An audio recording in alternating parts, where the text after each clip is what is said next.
Bueno, la teoría de los campos conceptuales de Gerard Vergniaud es una teoría cognitivista, ¿sí? Que lo que pretende es proporcionar un marco coherente y algunos principios de base para el estudio del desarrollo y del aprendizaje de competencias completas, especialmente las que se refieren a las ciencias y a las técnicas.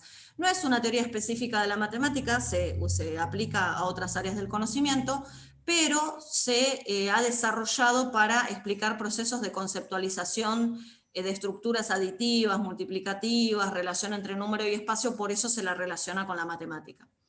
Bueno, uno de los primeros términos a definir en la teoría de campos conceptuales es la palabra concepto y la palabra esquema. O sea, la palabra, Vergniaud hizo su tesis con Piaget como director de tesis. Entonces sigue algunas ideas de Piaget, toma por ejemplo el concepto de esquema, lo toma de Piaget, ¿sí? Pero bueno, vamos a leer a ver de qué se trata. O sea, dentro, así como uno cuando habla de teoría de situaciones didácticas, ¿de qué habla? De situación didáctica, adidáctica, fundamental, situación de acción, formulación, validación, contrato didáctico. Bueno, son todos términos que nos hacen acordar de la teoría de situaciones. Bueno, en la teoría de campos conceptuales, la palabra concepto y la palabra esquema son fundamentales. ¿Qué es un concepto? Bueno, en primera instancia, el concepto no puede ser reducido a su definición, dice Vergniaud. O sea que no podemos quedarnos con la definición de un concepto, ¿sí? Al menos si se está interesado en su aprendizaje y enseñanza. A través de situaciones y de problemas que se pretenden resolver, es como un concepto adquiere sentido para el niño. Es decir, la palabra concepto en sí misma no nos dice nada, ¿no? Y la definición tampoco, de cualquier concepto, en este caso matemático, ¿no? Para nosotros. Sino que van a ser las situaciones y los problemas, ¿sí? En los cuales esté implicado determinado concepto, van a ser los que le van a dar sentido al concepto, ¿sí? Se pueden distinguir distintas situaciones. Vieron que nosotros en la teoría de Brousseau hablamos de situaciones didácticas. La palabra situación en campos conceptuales tiene otro significado, ¿sí? Es como si habláramos de tarea. Cuando hablamos de situación hablamos de una tarea. Y se pueden distinguir dos grandes tipos de situaciones. La primera es situaciones para las cuales el sujeto dispone en su repertorio, en un momento dado de su desarrollo y bajo ciertas circunstancias, de competencias necesarias para el tratamiento relativamente inmediato de la situación. ¿Qué quiere decir esto? Bueno, supongamos que enfrentamos a un alumno a una tarea, ¿sí? A una situación, pero no en términos de teoría de situaciones, ¿sí? Sino a una tarea en la cual el chico tiene que, nada, resolver determinado problema, ¿no? Bueno, si el alumno dispone de todo un repertorio, digamos, que le permite de resolver esa situación con competencias que ya posee desde antes, digamos, bueno, ahí se va a dar una clase de situación, ¿sí? Porque ahí el alumno va a tener disponible, digamos, en su mente, un repertorio de competencias para afrontar esa situación a la cual lo estamos confrontando. Y ahí se va a dar, digamos, un tipo de interacción con la situación. En cambio, hay otras situaciones para las cuales el sujeto no dispone de todas las competencias necesarias y eso lo obliga, ¿no? Lo que lo obliga a un tiempo de reflexión, de exploración, de dudas, tentativas abortadas y le conduce eventualmente al éxito o al fracaso. O sea, el alumno se enfrenta a tareas, ¿no? Si dispone de competencias para enfrentar esa tarea, bueno, va a actuar de determinada manera. Y si no dispone, va a actuar de otra forma. El concepto de esquema es interesante para ambas clases de situaciones, pero no funciona de la misma manera en ambos casos. ¿Ven? Lo que les estaba diciendo. El esquema es el esquema que tiene el alumno, ahora después vamos a definir esquema, pero por el momento yo les podría decir que es como el esquema mental con el cual abordamos no solamente los alumnos, porque esta teoría no es para niños, es para todas las personas en general que están aprendiendo.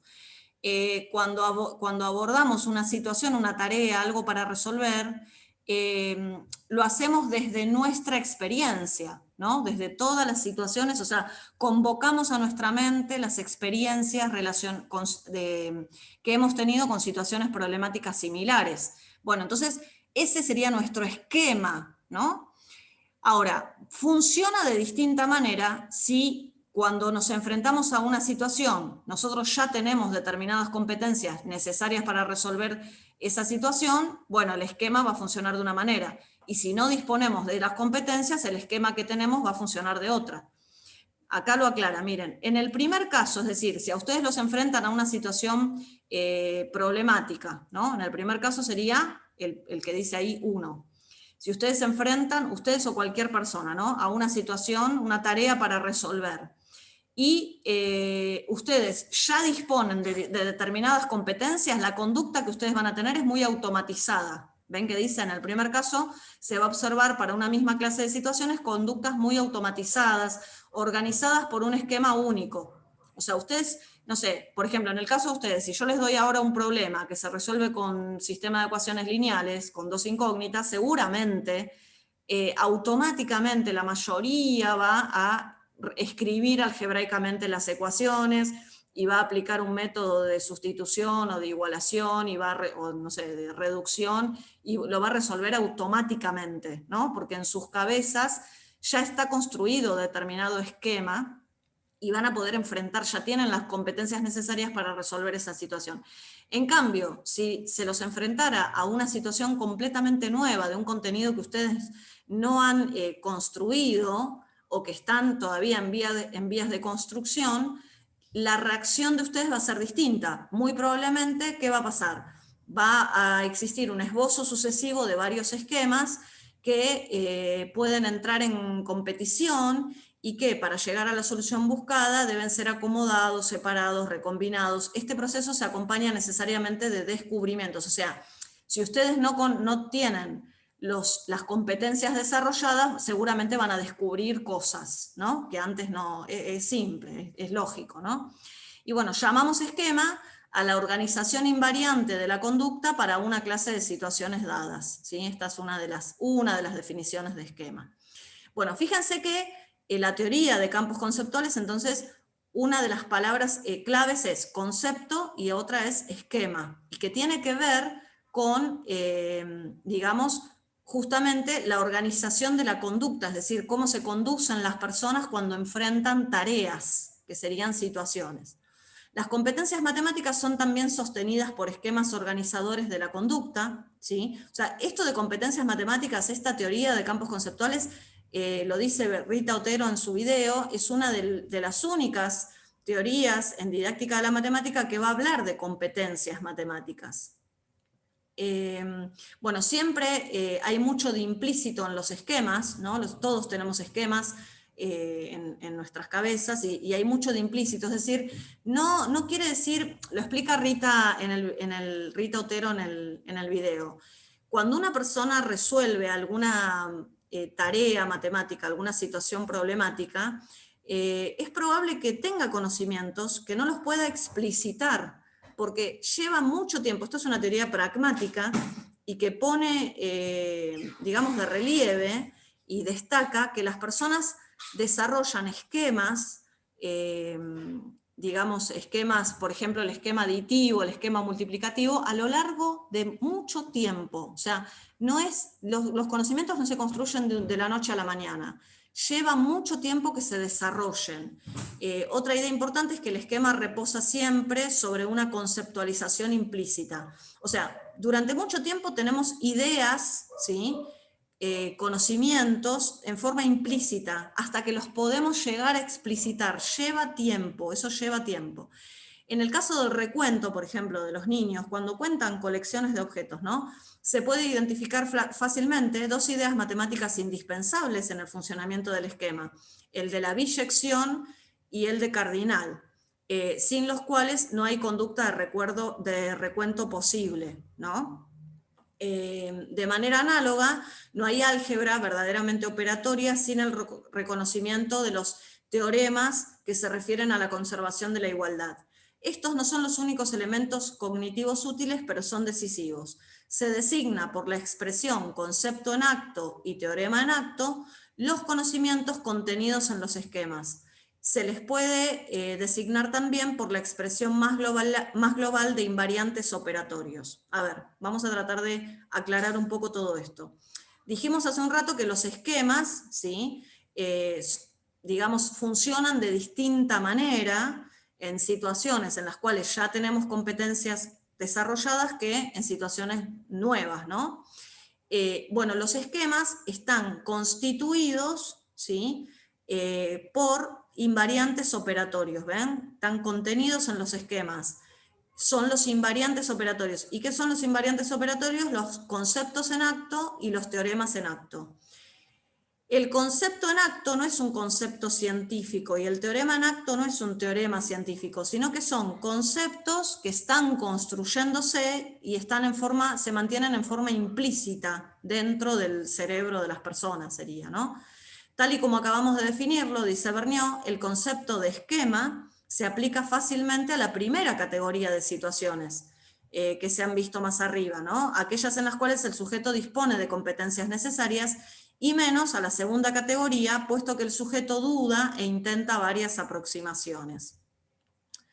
Bueno, varios esquemas se pueden evocar sucesivamente e incluso simultáneamente en una situación nueva para el sujeto, ¿sí? O considerada nueva para él. O sea que a partir de los esquemas, ¿sí? Que cada uno formamos y que tenemos nuestros tiempos, que son tiempos prolongados para formar esquemas de actuación, ¿sí? Los esquemas están constituidos por conceptos en acto y por teoremas en actos que se llaman invariantes operatorios. Y acá esto que está acá arriba, lo primero que leí, son ejemplos. Por ejemplo, dentro del recuento, ¿sí? Que tiene que ver con el esquema aditivo, hay ideas indispensables, que serían conceptos indispensables como la biyección y la cardinalidad, ¿sí? Y dentro del álgebra, es otro ejemplo, también hay ideas indispensables como la conservación de la igualdad. Ustedes en el álgebra piensen, cuando están resolviendo una ecuación, una idea que subyace a la actuación que ustedes tengan al resolver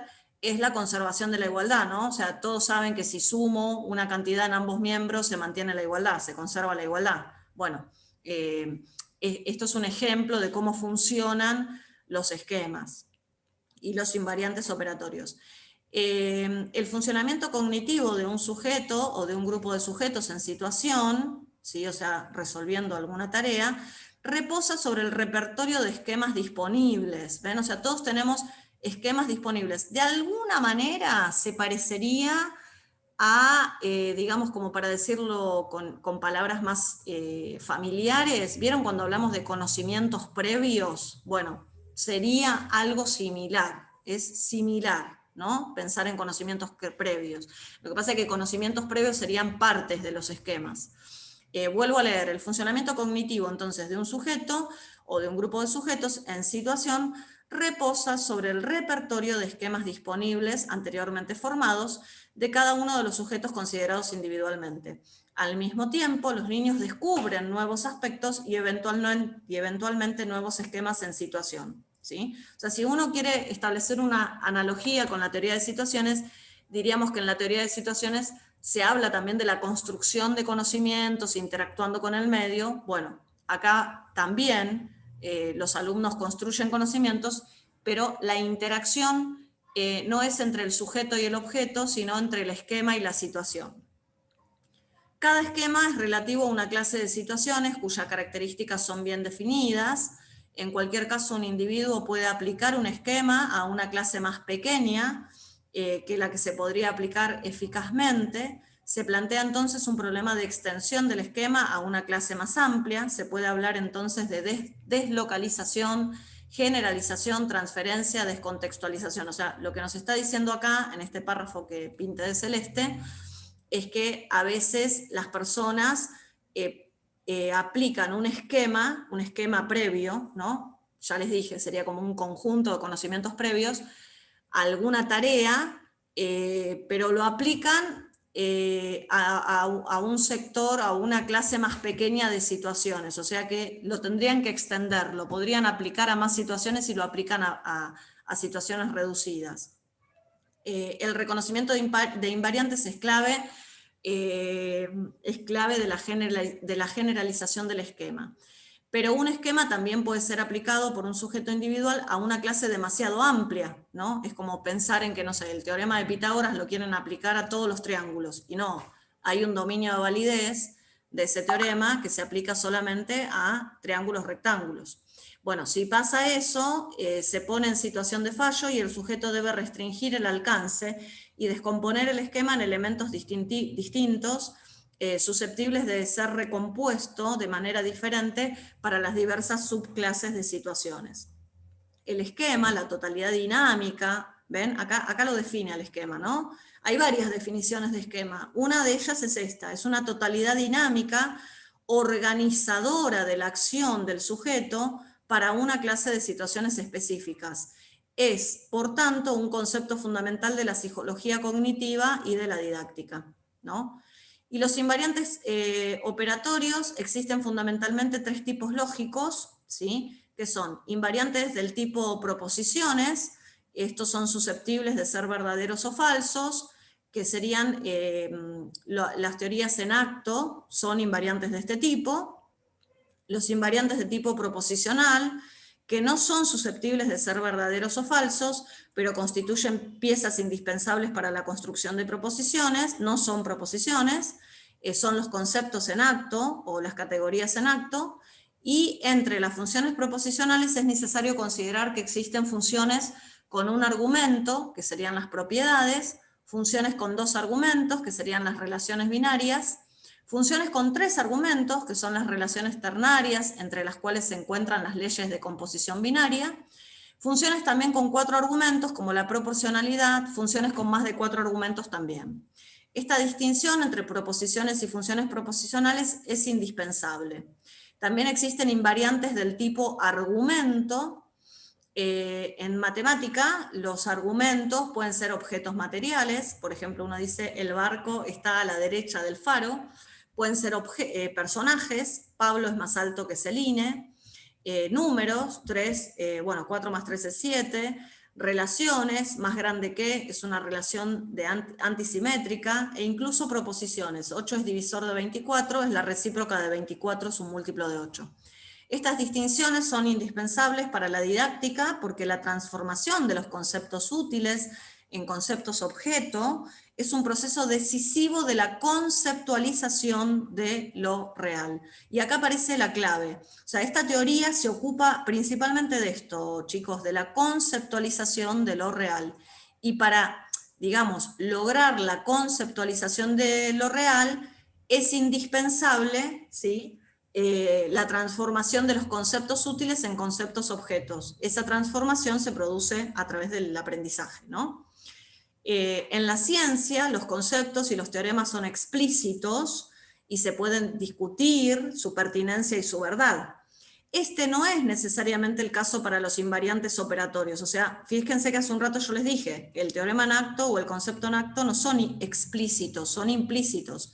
Los conceptos y los teoremas explícitos no forman sino la parte visible del iceberg de la conceptualización.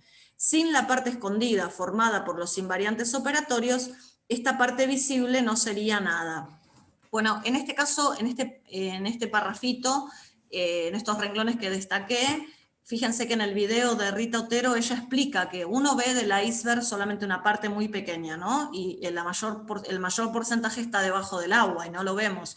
Bueno, con los conceptos pasa lo mismo. Los conceptos y los teoremas explícitos son la parte visible, pero en realidad la conceptualización es mucho más amplia.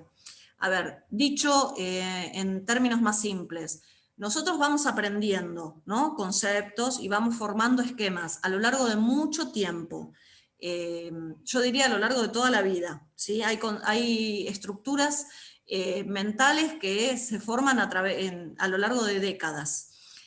En ese proceso de conceptualización de lo real, que hace un rato lo destacamos, que lleva mucho tiempo, muchos conceptos y teoremas se mantienen en forma implícita, y eso es lo que forma la parte, digamos, más amplia de nuestra conceptualización de lo real. Bueno, acá lo vuelvo a explicar. En resumen, la operacionalidad de un concepto debe ser experimentada por medio de situaciones variadas. y el investigador debe analizar una gran variedad de conductas y de esquemas para comprender en qué consiste, desde el punto de vista cognitivo, tal o cual concepto. Bueno, acá da un ejemplo, ¿sí? El ejemplo de razón no se comprende sino a través de una diversidad de problemas prácticos y teóricos. O sea, hay algo clave también en esta teoría, es cómo las personas forman los esquemas, cómo descubren, ¿sí? Bueno, tienen que enfrentarse a situaciones, a problemas realmente interesantes, ¿no? Es más, Vergniaud no habla de adidacticidad como Brousseau, que habla de situaciones adidácticas, porque para Vergniaud, desde el momento que un profesor prepara un problema para ser confrontado por un alumno, para que un alumno lo resuelva, ahí ya está presente el profesor, cuando prepara la situación problemática. Entonces no existiría la adidacticidad, ¿no? Y ven, esto lo digo por lo que acabamos de leer, que el concepto se vuelve operativo, ¿no? La operacionalidad del concepto se experimenta por medio de situaciones variadas, o sea, es muy importante elegir, es un momento clave para el maestro, para el profesor, la situación que le van a presentar a los alumnos, la situación a través de la cual ellos van a aprender. Tiene que ser una situación sumamente enriquecedora, ¿sí? Situaciones distintas, variadas, donde los conceptos entren en juego. Una aproximación psicológica y didáctica de la formación de conceptos matemáticos conduce a considerar un concepto como un conjunto de invariantes utilizables en la acción. La definición pragmática de un concepto pone, por tanto, en juego el conjunto de situaciones que constituyen la referencia de sus diferentes propiedades y el conjunto de los esquemas puestos en juego por los sujetos en esas situaciones. Esto es lo que conduce a considerar que un concepto es una tripleta de tres conjuntos. Y acá aparece, digamos, cómo se puede definir la palabra concepto. Por un lado, el concepto, digamos, está relacionado con qué? Con que, o sea, cada concepto matemático en nuestro caso, está relacionado con la S de conjunto de situaciones que le dan sentido al concepto. Eso sería la referencia. O sea que si yo quiero hablar de un concepto matemático, no me alcanza con la definición, ¿se acuerdan que hace un rato lo leí? No nos tenemos que quedar solo con la definición, sino que tenemos que aludir al conjunto de situaciones que le den sentido a ese concepto, ¿sí? Situaciones que se resuelvan utilizando ese concepto. Después, la I hace referencia al conjunto de invariantes sobre los cuales reposa la operacionalidad de los esquemas, el significado, ¿sí? Y por último, el conjunto de formas lingüísticas y no lingüísticas que permiten representar simbólicamente el concepto, sus propiedades, las situaciones y los procedimientos de tratamiento, que eso sería el significante, que es cómo lo representamos, ¿sí? O sea que el concepto estaría formado por está definido desde este triplete. Bueno, después de hablar de todo esto que leí, es acerca del término concepto y esquemas. ¿Se acuerdan que estoy tratando de llegar? Acá está, concepto y esquema. Bueno, todo esto que no es fácil, o sea, obviamente la conceptualización de la teoría de campos conceptuales también va a llevar su tiempo, lleva bastante tiempo entender toda esta teoría, así que bueno, hay que tener paciencia, pero algunos conceptos creo que ya, bueno, justamente estoy usando la palabra conceptos, algunos términos ya les deben estar quedando, que es conceptos y esquemas, ¿sí? Forman parte de esta teoría, ¿no? Dentro de los esquemas están los invariantes operatorios, que son teoremas en acto y conceptos en acto. Bueno, y después, para definir conceptos hay que tener en cuenta esta terna, ¿no? Después aparece otro término fundamental, obviamente, en esta teoría, a qué se llaman campos conceptuales, ¿no? Porque la teoría se llama teoría de campos conceptuales. Bueno, un campo conceptual fundamentalmente es un conjunto de situaciones. O sea, para definirlo, digamos, en forma sencilla, es un conjunto de situaciones. Por ejemplo, para el campo conceptual de las estructuras aditivas, el conjunto de situaciones que requieren una adición, una sustracción o una combinación de dichas operaciones estaría formando el campo conceptual de la estructura aditiva. ¿Ven? O sea, si yo quiero, como se dice en la primaria, este es un problema de sumar, bueno, todos los problemas que haya que sumar, que haya que restar, o que haya que sumar y restar, formarían parte del campo conceptual de la estructura aditiva. O sea, no solamente, no hay una definición, sino que todo el conjunto de situaciones que se resuelven con adición, sustracción o combinación de las operaciones. Y por ejemplo, otro ejemplo es la estructura multiplicativa, el conjunto de situaciones que requieren una multiplicación, una división o una combinación de tales operaciones estaría formando el campo conceptual de la estructura multiplicativa, ¿sí?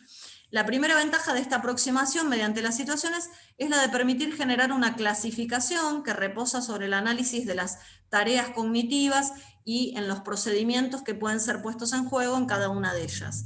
El concepto de situación no tiene aquí el sentido de situación didáctica como en la teoría de situaciones, sino más bien el de tarea, ¿sí? La idea es que toda la situación compleja se puede analizar como una combinación de tareas de las que es importante conocer la naturaleza y la dificultad propia. En relación a una psicología cognitiva centrada sobre las estructuras lógicas, como la de Piaget, la teoría de los campos conceptuales aparece más bien como una psicología de conceptos. En efecto, si la primera entrada de un campo conceptual es la de las situaciones, se puede también identificar una segunda entrada, la de los conceptos y los teoremas. O sea, hay dos entradas, entre comillas, ¿no? Al campo conceptual. Una es a través de las situaciones y la otra es a través de los conceptos y los teoremas. El campo conceptual, por ejemplo, de las estructuras aditivas, es a la vez el conjunto de situaciones cuyo tratamiento implica una o varias adiciones o sustracciones y el conjunto de conceptos y teoremas que permiten analizar estas situaciones como tareas matemáticas, ¿sí? O sea, fíjense que acá, cuando habla del campo conceptual de la estructura aditiva, que está dando un ejemplo, ¿sí? Nos muestra las dos entradas. O sea, por un lado, consideramos el campo conceptual de la estructura aditiva como un conjunto de situaciones cuyo tratamiento implica la adición, la sustracción o una combinación de ambas. Y por otro lado, también al mismo tiempo, el campo conceptual de la estructura aditiva es un conjunto de conceptos y teoremas que permiten analizar esas situaciones como tareas matemáticas. De este modo, dice, son elementos constitutivos de las estructuras aditivas, por ejemplo, ¿no? Los conceptos de cardinal y de medida, de transformación temporal por aumento o disminución, de relación de la comparación cuantificada, ¿sí? De composición binaria de medidas, de composición de transformaciones y de relaciones, de operación unitaria, bueno, etc. Acá está dando todo el ejemplo de cómo, si yo estoy hablando del campo conceptual de la estructura aditiva, eso abarca todo esto, ¿sí? O sea, son elementos, lo constituyen ese campo conceptual todas estas acciones y todos estos conceptos, concepto de cardinal, de transformación, todos estos conceptos constituyen el campo conceptual de la estructura aditiva. Y también todas las situaciones que se resuelven a través de alguna suma, resta o combinación de ambos. El campo conceptual de las estructuras multiplicativas, este es el otro ejemplo que da, es, por un lado, el conjunto de situaciones cuyo tratamiento implica una o varias multiplicaciones o divisiones, y también el conjunto de conceptos y teoremas, ¿sí? O sea, igual que el otro, nada más que acá aparecen los otros ejemplos. El alcance de este cuadro teórico de los campos conceptuales permanecería limitado si se detiene en estos dos ejemplos. Mencionaré otros varios dominios para mostrar que se trata de un cuadro relativamente general. O sea, lo que dice Vergniaud es que esto no se aplica solamente a la matemática. Y acá habla de la electricidad, la mecánica, magnitudes espaciales, bueno, la lógica de clases, que esto entra dentro de la lógica matemática. O sea que la teoría de campos conceptuales no es exclusiva de la matemática, como lo habíamos leído al principio. Bueno, y acá aparece otra palabra clave, que es la palabra situación, ¿sí? La palabra situación que Vergniaud reconoce, que toma este término de la teoría de Brousseau, de situaciones didácticas, pero no lo utiliza en el mismo sentido que Brousseau lo hace, ¿no? Recuerden que en la teoría de situaciones, la situación es un conjunto, ¿sí? De relaciones y de interacciones entre el alumno, el medio, el saber, bueno, que dan lugar al concepto de contrato didáctico y de situación adidáctica, bueno, todo ese conjunto que forma un sistema, bueno, no. En la teoría de campos conceptuales no es tan desarrollado el concepto de situación, sino que es más llano, ¿no? Situación es tarea, ¿ven? Fíjense que dice, nosotros no tomamos aquí el concepto de situación con toda esta significación, nos limitaremos al sentido que le da habitualmente el psicólogo, los procesos cognitivos y las respuestas del sujeto en función de las situaciones a las cuales son confrontados. Hay dos ideas, la de variedad, ¿sí? Existe una gran variedad de situaciones en un campo conceptual dado, y las variables de situaciones son un medio de generar de manera sistemática el conjunto de las clases posibles, y la de historia, ¿sí? O sea, toma estas dos ideas principales. Con respecto a la historia, los conocimientos de los alumnos son modelados por las situaciones que han encontrado y dominado progresivamente, especialmente por las primeras situaciones susceptibles de dar sentido a los conceptos y a los procedimientos que se les quiere enseñar. O sea, las situaciones, cuando hablamos del concepto de situación, entonces dijimos, no es en el sentido que lo hace Guy Brousseau, sino que serían tareas, es un sentido que le da habitualmente el psicólogo, y se detiene en dos aspectos, ¿no?, de la situación. El de variedad, porque dentro de un mismo campo conceptual hay una variedad muy amplia de situaciones que se pueden resolver dentro del mismo campo conceptual, y el de historia, y ahí hace referencia a, digamos, cómo el alumno fue construyendo digamos, sus teoremas y conceptos en acto, que puede mantener la parte del iceberg que no se ve, ¿no? Eso forma parte de la historia y es individual. Toda situación puede ser reducida a una combinación de relaciones de base con datos conocidos y desconocidos, los cuales corresponden a otras tantas cuestiones posibles. La clasificación de estas relaciones de base y de las clases de problemas que se pueden generar a partir de ellas es un trabajo científico indispensable. Bueno, y acá toma un ejemplo, ¿sí?, que yo no me voy a detener ahora en esto, porque toma como ejemplo relaciones de base que se pueden dar en el campo conceptual de las estructuras aditivas, ¿sí?, y nombra las 6 relaciones de base que ustedes las tienen ahora en pantalla. No me voy a detener porque la verdad que la idea no es hilar tan fino con la teoría de campos conceptuales, simplemente entender de qué se trata en forma general. Y bueno, esto estaría, lo que sí es importante que entendamos, que estas relaciones de base forman parte de la estructura aditiva, ¿sí? O sea, habría que ver dentro de cada estructura qué relaciones de base se pueden establecer. Avanzamos con el texto, porque todo eso se refiere a eso. La clasificación de situaciones resulta a la vez de consideraciones matemáticas y de consideraciones psicológicas.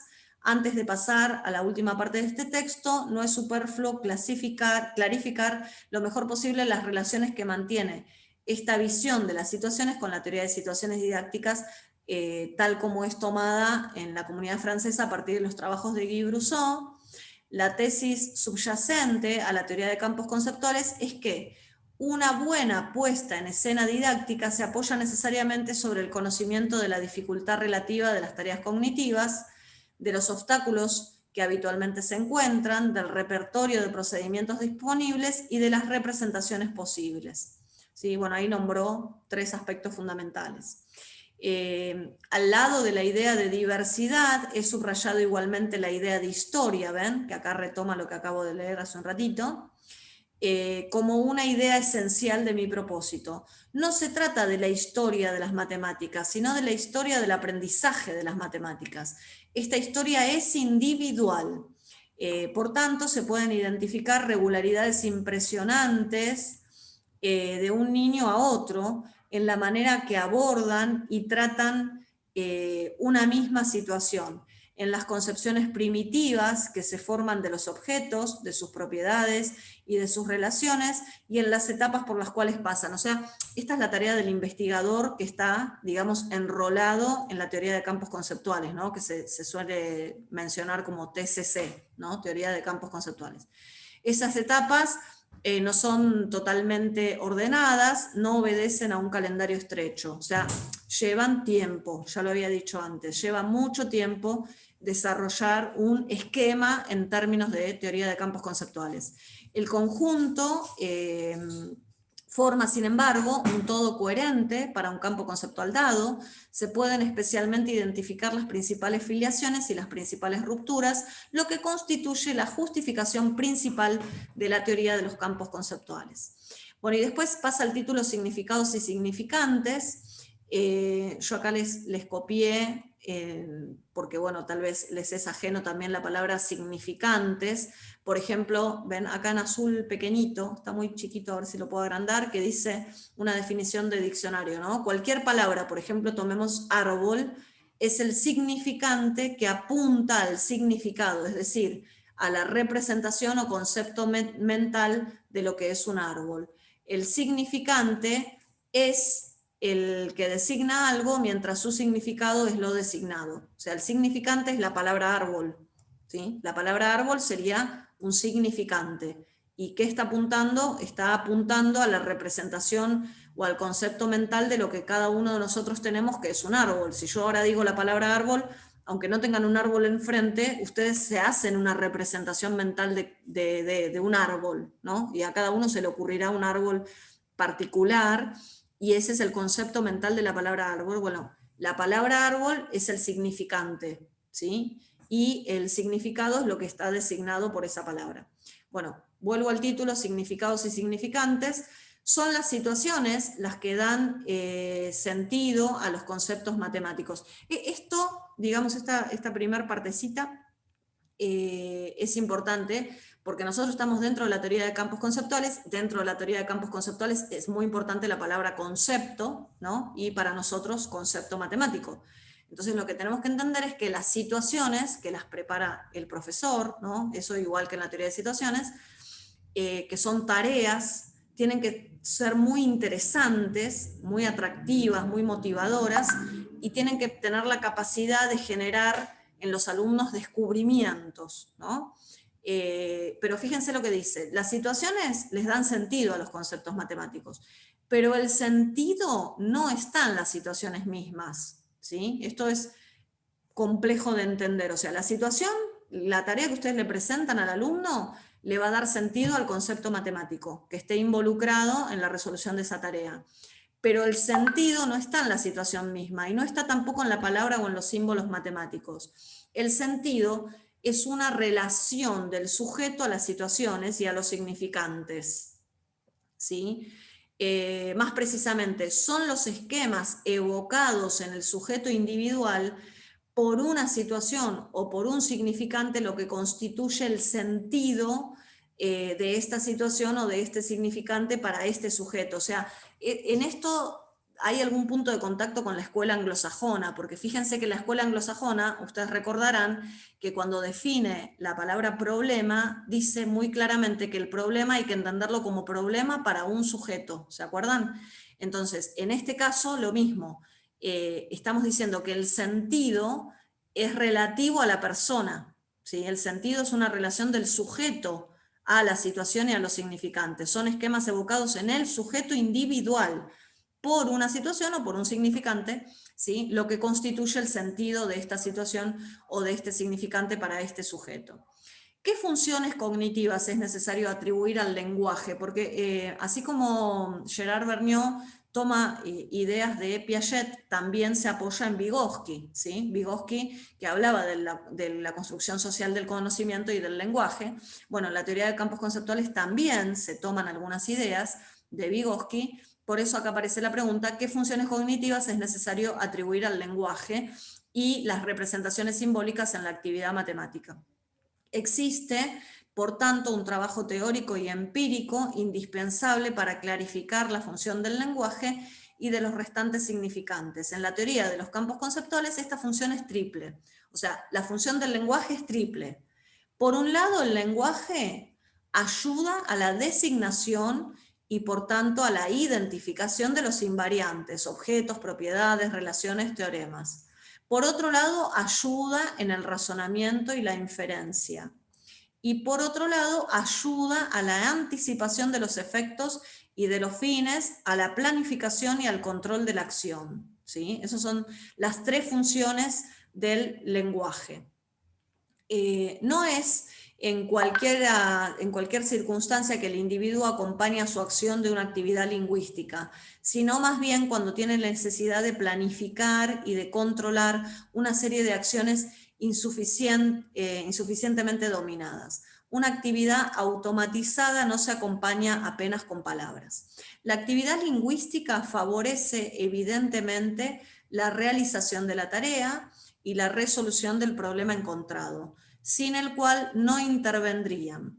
Todo ocurre como si la actividad lingüística favoreciera el descubrimiento de las relaciones pertinentes, la organización temporal de la acción y su control. Se llega de este modo a la función de representación del lenguaje, pero esta función es triple: representación de los elementos pertinentes de la situación, representación de la acción, representación de las acciones entre la acción y la situación. El lenguaje representa diferentes órdenes de cosas y la actividad lingüística tiene varias funciones. Bueno, vamos a avanzar un poco en el texto. Las representaciones simbólicas tienen justamente la ventaja de aportar una ayuda a la resolución de problemas cuando los datos son bastante numerosos y cuando la respuesta a la cuestión planteada requiere varias etapas. Además, las representaciones simbólicas no tienen sino una función de ayuda en la resolución de problemas complejos. Son también medios de identificar más claramente los objetos matemáticos decisivos para la conceptualización.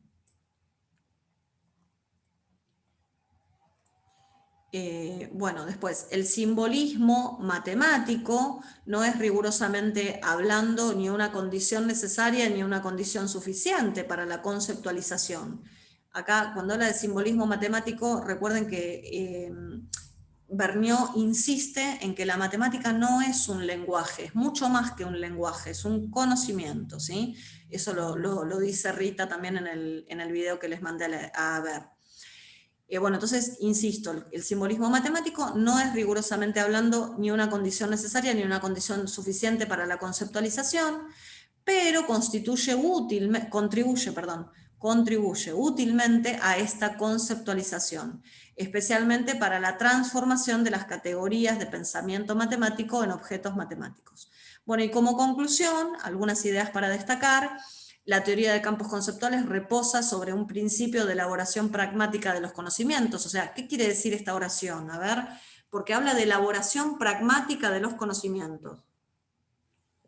Es decir, los conocimientos se construyen o se elaboran en la acción, es decir, resolviendo situaciones problemáticas, que en esta teoría serían tareas, ¿sí? Casi, ¿qué otra teoría vimos que hablaba de tareas? La teoría antropológica de lo didáctico, ¿recuerdan? En esa teoría también se hablaba de tareas, ¿no? Tarea, técnica, tecnología y teoría. Bueno, casi desde el mismo, con la misma idea. Las situaciones en la teoría de campos conceptuales son como tareas, ¿sí? O sea que se podría relacionar la tarea de la teoría antropológica con la tarea de la teoría de campos conceptuales. Y, repito, la teoría de campos conceptuales entonces reposa sobre un principio de elaboración pragmática de los conocimientos. Se elaboran en la práctica, en la praxis, ¿sí? en la acción. Es necesario considerar el sentido de las situaciones y de los símbolos. La clave está en considerar la acción del sujeto en situación y la organización de su conducta. De aquí la importancia atribuida al concepto de esquema, ¿sí? Porque el esquema, recuerden que es de cada persona, ¿no? Los invariantes operatorios organizan la búsqueda de información pertinente en función del problema a resolver o del fin a lograr y dirigen las inferencias. Es necesario, por tanto, proponerse como objetos de investigación conjuntos relativamente grandes de situaciones y de conceptos, clasificando los tipos de relaciones, las clases de problemas, los esquemas de tratamiento, las representaciones lingüísticas y simbólicas y los conceptos matemáticos que organizan este conjunto. El lenguaje tiene, en primer lugar, una función de comunicación, Bueno, también está la función de representación y la otra función es de ayuda al pensamiento y de organización de la acción, ¿sí? Bueno, con esto hicimos una lectura, digamos, rápida del texto. Voy a detener la grabación.